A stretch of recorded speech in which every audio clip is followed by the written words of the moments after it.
دنیا کی زندگی بہت ہی عارضی ہے، مختصر ہے اور ایک دن ختم ہونے والی ہے۔ موت کے بعد جو زندگی آنے والی ہے وہ ہمیشہ ہمیشہ کی ہے، دائمی ہے اور نہ ختم ہونے والی ہے۔ دنیا کی زندگی کو دھوکے کا گھر کہا گیا۔ دنیا کی زندگی کی کشش انسان کو بلاتی ہے، دعوت دیتی ہے، اور دنیا کی لذتیں،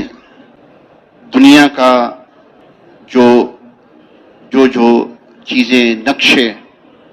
انسان کو کھینچتے ہیں اپنی طرف، لیکن ایک دن آنے والا ہے جب انسان کو یہ تمام نقشے اور یہ تمام چیزیں چھوڑ کے اپنے اصل گھر کی طرف جانا ہے۔ اس لیے فرمایا گیا کہ عقل مند وہ ہے جو موت کو یاد رکھے اور آخرت کی تیاری کرے۔ اس لیے زندگی کو مثال دی گئی مکڑی کے جالے سے۔ ایک مکڑی کسی ویران گھر میں جالے بناتی ہے اور جالوں کا نقشہ بنا، پھر دوسرا نقشہ بنا، پھر تیسرا بنا، بس دن، مہینوں، سالوں لگا کر اس ویران گھر میں بہت سے مکڑی کے جالوں کے نقشے بن ڈالتی ہے۔ اب جب اس گھر کو کوئی صاف کرنے آتا ہے، ان جالوں کو کوئی صاف کرنے آتا ہے، تو وہ مکڑی کے جالے جو سالوں میں بنے ہوئے تھے، منٹوں سکنٹوں میں ان کو سب صاف کر دیتا ہے نقشوں کو۔ یہی مثال حضرت انسان کی ہے۔ ساری زندگی مال کا نقشہ،